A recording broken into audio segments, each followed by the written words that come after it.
بسم اللہ الرحمن الرحیم شہرکم مبارک وتقبل اللہ منا ومنکم صالح الاعمال ونحمد اللہ علی بلوغ هذا الشہر الکریم ونسألہ سبحانہ ان یجعلہ خیرا وبرکتا علینا وعلی عموم المسلمین۔ آپ کا یہ مہینہ بہت برکت والا مہینہ ہے، خیر و بھلائی سے بھرا ہوا مہینہ ہے، جتنی آپ چاہیں سمیٹ لیں۔ اللہ تعالی ہم سے اور آپ سے تمام نیک اعمال قبول فرمائے۔ ہم اللہ تعالیٰ کا شکر ادا کرتے ہیں اس افضل اور کرامت والے معزز مہینے کے آنے اور آ پہنچنے پر، اور ہم اللہ تعالیٰ سے دعا کرتے ہیں کہ اللہ تعالیٰ اس مہینے کو ہمارے لیے اور تمام مسلمانوں کے لیے بالعموم خیر و برکت والا بنا دے، ہر طرح کے شر سے محفوظ رکھے اور ہمیں زیادہ سے زیادہ عبادات کی توفیق عطا فرمائے۔ رمضان خیر و بھلائی کا موسم ہے، اور یہ ہم پر اللہ تعالیٰ کا ایک احسان ہے جس پر ہم اللہ تعالیٰ کے بے حد شکر گزار ہیں، کیونکہ اس مہینے میں انسان کو نیکیوں کا زیادہ موقع ملتا ہے، نیکیوں کی طرف رجحان زیادہ ہوتا ہے، گناہ معاف کر دیے جاتے ہیں، انسان کو زیادہ سے زیادہ خیر کے کام کرنے کی توفیق ہوتی ہے۔ کان رسول اللہ صلی اللہ علیہ وسلم اجود الناس وکان اجود ما یکون فی رمضان حین یلقاہ جبریل۔ رسول اللہ صلی اللہ علیہ وسلم سب لوگوں سے زیادہ سخی دل والے تھے، اور خصوصاً رمضان میں جب آپ کی ملاقات جبریل امین سے ہوتی، یعنی جب آپ ان کے ساتھ قرآن کا دور کرتے تو آپ بہت سخاوت کرتے تھے، اور یہ سخاوت صرف مال کی نہیں بلکہ ہر طرح کی سخاوت، یعنی ہر نیکی کے کام میں کثرت، جتنا آپ رمضان سے پہلے کر رہے تھے اس سے زیادہ۔ ہم میں سے ہر شخص اپنا حساب لے، اپنے آپ کو خود دیکھے، رمضان سے پہلے میں کتنا قرآن پڑھتی تھی، اب رمضان میں مجھے کیا کرنا ہے، رمضان سے پہلے میں کتنے اذکار کرتی تھی، اب رمضان میں کتنا کرنا ہے، رمضان سے پہلے میری نمازوں کی کیفیت کیا تھی، اب رمضان میں کیا ہونی چاہیے۔ یعنی جتنے بھی نیکی کے اعمال ہیں ان تمام اعمال میں ہمیں اپنا جائزہ لے کر رمضان میں ان کے اندر کثرت کر دینی چاہیے، یعنی ہمارا رمضان اور غیر رمضان ایک جیسا نہ ہو۔ قرآن مجید میں اللہ تعالیٰ 3 طرح کے لوگوں کا ذکر کرتے ہیں، ثم اورثنا الکتاب الذین اصطفینا من عبادنا فمنهم ظالم لنفسه ومنهم مقتصد ومنهم سابق بالخیرات باذن اللہ۔ پھر ہم نے ان لوگوں کو اس کتاب کا وارث بنا دیا جنہیں ہم نے اپنے بندوں میں سے چن لیا، پھر کوئی تو ان میں سے اپنی جان پہ ظلم کرنے والا ہے، کوئی ان میں سے میانہ رو ہے، اور کوئی ان میں سے اللہ کے اذن سے نیکیوں میں سبقت کرنے والا ہے۔ تو لوگوں میں سے کچھ اپنی جانوں پہ ظلم کرتے ہیں، کچھ درمیانی چال چلتے ہیں، اور کچھ نیکیوں میں آگے جاتے ہیں۔ ہمیں دیکھنا ہے کہ ہم کہاں کھڑے ہیں، ان میں سے ہم کون ہیں۔ کچھ لوگوں پر رمضان بڑا بھاری ہوتا ہے کیونکہ انہیں اس مہینے میں کھانے پینے سے، مباح کاموں سے رکنا ہوتا ہے، اور وہ لوگ دن گن رہے ہوتے ہیں، اس انتظار میں ہوتے ہیں کہ یہ مہینہ بس جلد گزر جائے تاکہ واپس وہ اپنے معمول پہ آ جائیں اور پھر گناہوں کو ویسے ہی کر سکے جیسے پہلے کرتے رہے ہیں۔ تو ایسے لوگ اپنی جان پر ظلم کرتے ہیں، جو نہ رمضان کا صحیح معنوں میں استقبال کرتے ہیں، نہ رمضان میں عام دنوں سے زیادہ عبادت کرتے ہیں، اور پھر انہیں رمضان کا شوق بھی نہیں ہوتا۔ بعض تو روزے بھی نہیں رکھتے، بعض تراویح نہیں پڑھتے، بعض اپنے گناہ نہیں چھوڑتے۔ تو ایسے لوگ اپنے جان پہ ظلم کر رہے ہیں کہ جو اس نیکیوں کے موسم بہار میں نیکیوں سے غافل ہیں۔ یعنی آج کل بہار کا موسم ہے نا، اتفاق کی بات ہے 2 بہاریں اکٹھی ہو گئی، تو بہار کے موسم میں درختوں کے رنگ، پھولوں کے رنگ، ہوا، فضا، پرندے، ہر چیز کے اندر ایک نئی لہر آ جاتی ہے، ایک زندگی دوڑ جاتی ہے۔ تو اسی طرح رمضان بھی نیکیوں کا موسم بہار ہے، اس میں بھی ہمارے اندر ایک نئی ایمانی قوت کی لہر دوڑ جانی چاہیے، ایک نیکیوں کے لیے دوڑنے اور بھاگنے کا ایک ذریعہ ہے یہ مہینہ۔ تو بدقسمت ہے وہ جو اس سے بھی فائدہ نہ اٹھائیں۔ کچھ لوگ درمیانی قسم کے ہوتے ہیں جو عادتاً روزہ رکھتے ہیں، وہ مہینے کے آنے پہ بس راضی ہیں اور اس کے آنے سے غمگین نہیں، اور عادتاً اس طرح کہ جیسے ان کے باپ دادا روزہ رکھتے تھے وہ بھی اسی طریقے پر ان کے گھروں میں بس نماز روزہ چل رہا ہوتا ہے۔ نہ اس مہینے کے آنے سے وہ بہت خوش ہوتے ہیں اور نہ ہی غمگین ہوتے ہیں، تو یہ لوگ مقتصد ہوتے ہیں۔ ایسے لوگ رمضان کو بس ایک رسم کے طور پر لیتے ہیں، جیسے سالانہ رسمیں ہوتی ہیں نا، ایسے ہی رسم ہوتی ہے۔ ان کی باقی زندگی بدستور اپنے ڈھرے پہ چلتی رہتی ہے، جیسے وہ رمضان سے پہلے ہوتے ہیں ویسے ہی وہ رمضان آنے پہ ہوتے ہیں، بس وہ روزہ رکھ لیتے ہیں، زیادہ زیادہ تراویح پڑھ لیتے ہیں، لیکن باقی نیک کاموں کا انہیں کوئی شوق نہیں ہوتا۔ رمضان تو آ جاتا ہے لیکن وہ ان کی زندگیوں میں داخل نہیں ہوتا، وہ زندگی کا حصہ نہیں بنتا، وہ ان کے معمولات کا حصہ نہیں بنتا۔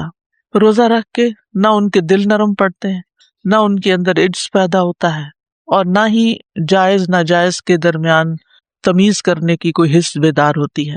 بس ان کے نزدیک روزہ کیا ہے، ایک خاص وقت سے لے کر ایک خاص وقت تک کھانا پینا چھوڑ دینا، اور وہ سمجھتے ہیں کہ بس اسی سے ہی ہمارا رب راضی ہو جائے گا کیونکہ ہم بھوکے رہے ہیں۔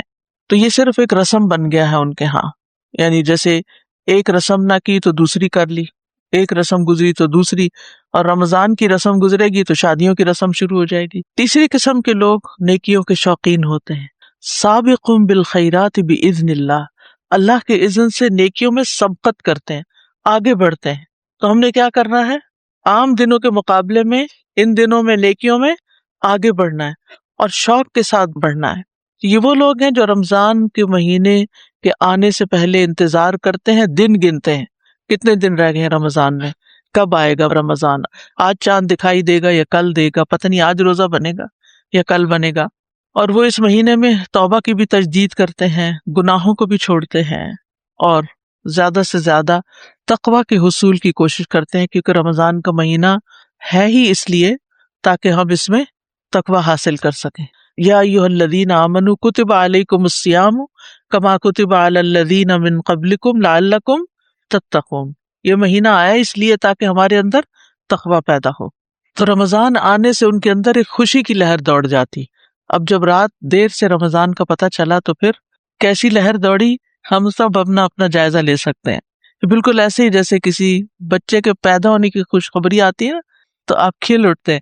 تو رمضان کا چاند پیدا ہو گیا، کہتے ہیں آج مون برتھ کا ڈے ہے، تو وہ، یا اچانک کسی کو کوئی گفٹ ملے، کوئی مال ملے، کوئی خوشخبری ملے، تو ان کو یہ ہوتا ہے کہ چونکہ اس میں نیکیوں کا ثواب کئی گنا زیادہ ہوگا تو وہ خوش ہو جاتے ہیں۔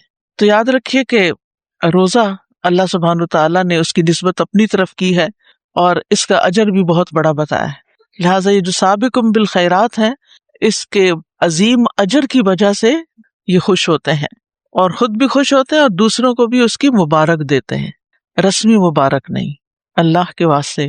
اس لیے بہت سمجھداری سے زندگی بسر کریں اور اچھے ٹرینڈ سیٹ کریں، اچھے رواج ڈالیں کہ جس سے نیکیوں اور خیر اور بھلائی کی طرف آگے بڑھیں۔ جو سابقون ہوتے ہیں وہ سابقون بالخیرات ہوتے ہیں، خیر اور نیکی اور بھلائی کے کاموں میں آگے بڑھنے والے ہوتے ہیں، تو یہ خود بھی خوش ہوتے ہیں اور دوسروں کو بھی مبارک دیتے ہیں۔ امام ابن رجب کہتے ہیں وہ کیسے خوش نہ ہوں جبکہ اس مہینے میں جنت کے دروازے کھول دیے جاتے ہیں اور جہنم کے دروازے بند کر دیے جاتے ہیں اور سرکش شیطان جکڑ دیے جاتے ہیں، یعنی کیوں نہ خوش ہوں؟ جنت کے دروازے کھلے ہیں، خوش ہونا چاہیے، جنت ہمیں پکار رہی ہے، اس کے لیے تیاری کرنا چاہیے، لیکن تیاری ایسے نہیں ہوگی کہ دنیا کے فضول کاموں میں وقت ضائع کر کے، اور جہنم کے دروازے بند کر دیے جاتے ہیں اور سرکش شیطان جکڑ دیے جاتے ہیں تاکہ وہ ہمیں پریشان نہ کریں۔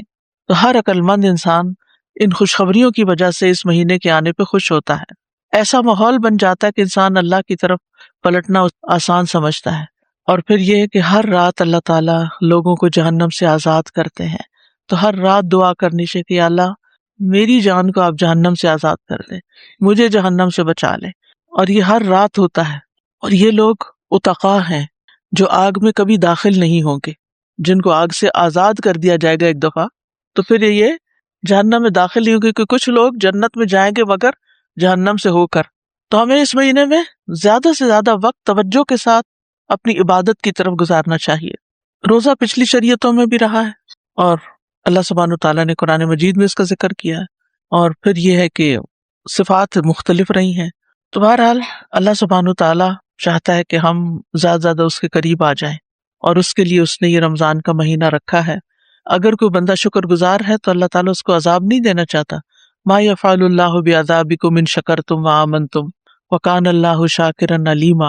اگر ہم نیک کام کرتے رہیں گے تو انشاءاللہ اللہ تعالیٰ کے غضب سے بچ جائیں گے، اور اس کے لیے ضروری ہے کہ ایک طرف نیکیاں کریں اور دوسری طرف اہم ترین چیز جو تقوی والی ہے۔ تقوی کا مطلب ہوتا ہے بچنا۔ کس چیز سے بچنا ہے؟ زبان کے غلط استعمال سے، رویے میں غلط چیزوں سے، کیونکہ نبی صلی اللہ علیہ وسلم نے فرمایا، بخاری کی حدیث ہے، من لم یدع قول الزور والعمل به فلیس للہ حاجۃ فی ان یدع طعامہ وشرابہ، جو شخص جھوٹ اور فریب کاری ترک نہ کرے تو اللہ کو اس کی کوئی ضرورت نہیں کہ وہ روزے کے نام سے اپنا کھانا پینا چھوڑ دے۔ تو روزہ صرف کھانا پینا چھوڑنے کا نام نہیں، بلکہ کس چیز کو چھوڑنا ہے؟ جھوٹ اور فریب کاری اور فضول کام، فضول باتیں، لغویات، بے مقصد باتیں۔ اور یاد رکھیے اللہ تعالیٰ کو ہمارے روزوں کی ضرورت نہیں ہے، اللہ تعالیٰ بے نیاز ہے، اللہ تعالیٰ کو ہماری اطاعت کی کوئی ضرورت نہیں، ہم اس کو نہ کوئی فائدہ پہنچا سکتے ہیں اور نہ ہی نقصان پہنچا سکتے ہیں۔ ہماری عبادت سے اس کی بادشاہت میں اضافہ نہیں ہوتا اور ہماری عبادت نہ کرنے سے اس کی بادشاہت میں کوئی کمی نہیں ہوتی۔ یہ تو ہماری زندگی کا مقصد ہے کہ ہم اس کی عبادت کریں۔ وما خلقت الجن والانس الا لیعبدون۔ تو رمضان کیوں آیا ہے؟ تاکہ ہم دن کو روزہ رکھیں، رات کو قیام کریں، اللہ تبارک و تعالیٰ کی کتاب کو پڑھیں، سمجھیں، تاکہ ہم متقین کے درجے تک پہنچ جائیں۔ خاص طور پر رمضان قرآن کا مہینہ ہے۔ شہر رمضان الذی انزل فیہ القرآن۔ امام مالک کے بارے میں آتا ہے جب رمضان داخل ہوتا تو وہ حدیث کی مجلس چھوڑ دیتے تھے، صرف قرآن کی طرف توجہ کرتے تھے۔ امام زہری بھی ایسے ہی کرتے۔ سلف کی اکثریت قرآن کے ساتھ زیادہ وقت گزارتی۔ یہ قرآن کا مہینہ ہے، اس میں زیادہ سے زیادہ قرآن پڑھیں۔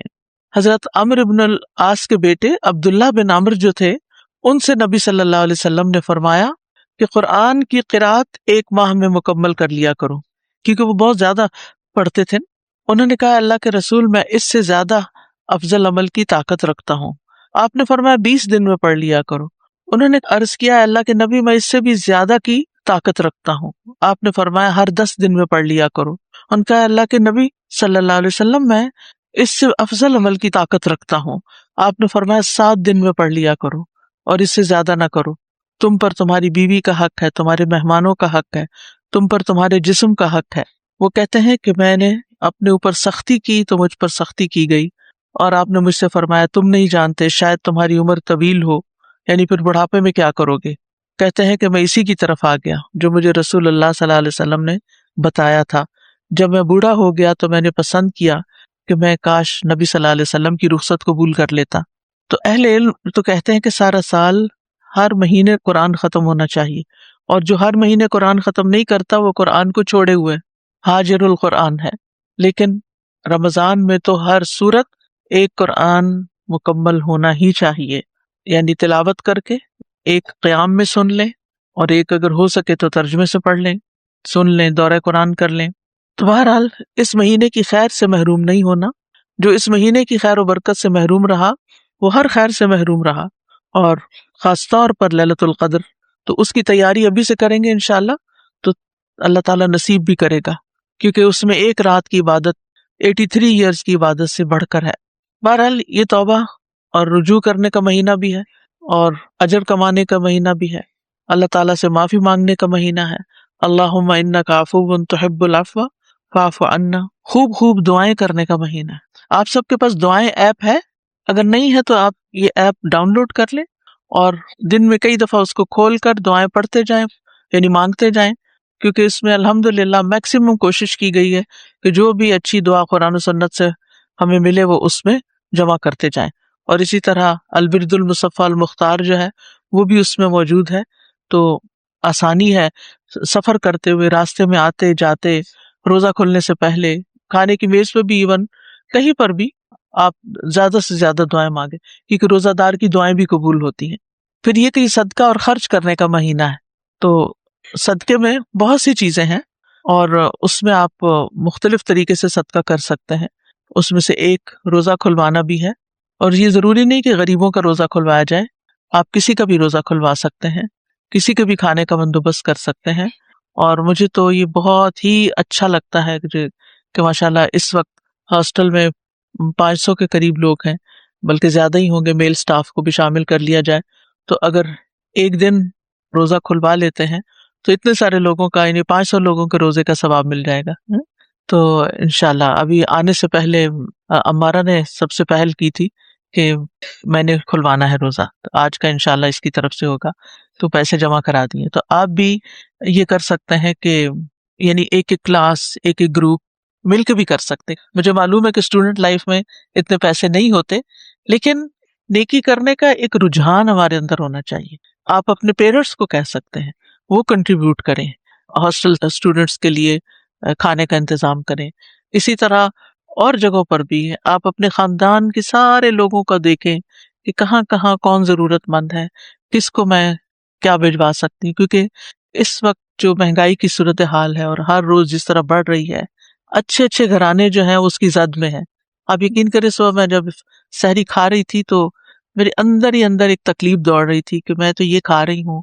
یعنی وہ ایک ہمدردی اور یکجہتی کا وقت ہوتا ہے نا کہ سارے لوگ اس وقت کچھ کھا رہے ہیں، یعنی سحری کے وقت پتہ نہیں کیا کھا رہے ہوں گے، پتہ نہیں آج کوئی بھوکا تو نہیں رہا. یعنی ایک عجیب سی دل میں تکلیف آ رہی تھی. تو اس اعتبار سے بھی اپنے خاندان، اپنے نیبرہڈ، اپنے قریب کے لوگوں اور ان سب کا ضرور جائزہ لیں. اور اللہ نے آپ کو جو بھی توفیق دی ہو آپ اس میں خرچ کر سکتے ہیں. اور پھر صرف ایک یہی خرچ نہیں ہے، اس کے علاوہ بھی آپ دیکھیں کہ باقی جو پروجیکٹس آ رہے ہیں ان کے اندر آپ خرچ کر سکتے ہیں. اس وقت بلڈنگ کی جیسے چلر کہ ابھی تک ٹارگٹ پورا نہیں ہوا ہمارا. چلر میں یہ جو گرمیاں آ رہی ہیں آگے اور کہہ رہے ہیں کہ رمضان کے اندر ہی گرمی کی لہر آنے والی ہے، تو اس کے اندر آپ ڈونیٹ کر سکتے ہیں. پھر الحمدللہ AIS کی نئی بلڈنگ کا افتتاح ہو چکا ہے ٹاپ سٹی میں. اس کے اندر چاہے آپ ایک اینٹ کے پیسے ڈالیں، یعنی اس بلڈنگ میں جو ساتھ والی ہے اس میں بہت ساری بچیاں جو تھیں انہوں نے اپنے اپنے حصے ڈالے تھے. تو وہ جب تک اسکول کھڑا رہے گا، جتنے بچے آتے جاتے رہیں گے، انشاءاللہ تعالی آپ کے لیے صدقہ جاریہ ہوگا. پرسوں میں اپنی بہن کی طرف گئی تھی، اس کی ٹوئنز ہیں چھوٹی چھوٹی، تو وہ مونٹیسری میں ہے. کہتی باجی یہ واپس آتی ہیں سارا دن جو باتیں کرتی ہیں اللہ اللہ کی باتیں کر رہی ہوتی. مجھے اتنی خوشی ہوئی کہ کہتی کہ گاڑی پہ بیٹھی تو کہتی اللہ اکبر، استغفر اللہ. اور بالکل چھوٹی چھوٹی، یہ کہاں سے سیکھی؟ اسکول سے سیکھی یہ باتیں. تو ظاہر ہے کہ جنہوں نے اسکول بنانے کا اور چلانے کا اور پڑھانے کا انتظام کیا، چاہے کسی بھی جگہ کیسے بھی کوئی بھی کنٹریبیوشن ہے وہ ایک اجر و ثواب کا باعث ہے. تو ان کاموں میں ہمیں پیچھے نہیں رہنا چاہیے. اسی طرح کچھ اور چیزیں بھی آپ کے سامنے آ سکتی. یعنی میں تو یہ دعا کرتی ہوں کہ یا اللہ جہاں ایسی ضرورت ہے نا تو آپ خود سامنے لے آ، جو جینوئن ضرورت ہو کسی کی. تو اللہ تعالیٰ ہمیں توفیق بھی عطا کرے، کیونکہ نبی صلی اللہ علیہ وسلم رمضان کے مہینے میں عام دنوں سے زیادہ سخاوت کرتے تھے، اجود الناس. اور پھر جب انسان رمضان کی برکت ہوتی ہے، روزے کی حالت میں ہوتا ہے، قرآن پڑھا ہوا ہوتا ہے اور صدقے کی طرف رجحان ہوتا ہے، تو انسان زیادہ سے زیادہ پھر خیر کے کاموں میں حصہ ڈالتا ہے. تو کچھ لوگوں کو میں نے دیکھا ہے کہ وہ مختلف کیٹیگریز بنا لیتے ہیں جو بھی ان کے پاس ہوتا ہے، اور پھر ہر کیٹیگری میں کچھ نہ کچھ ڈالتے جاتے ہیں.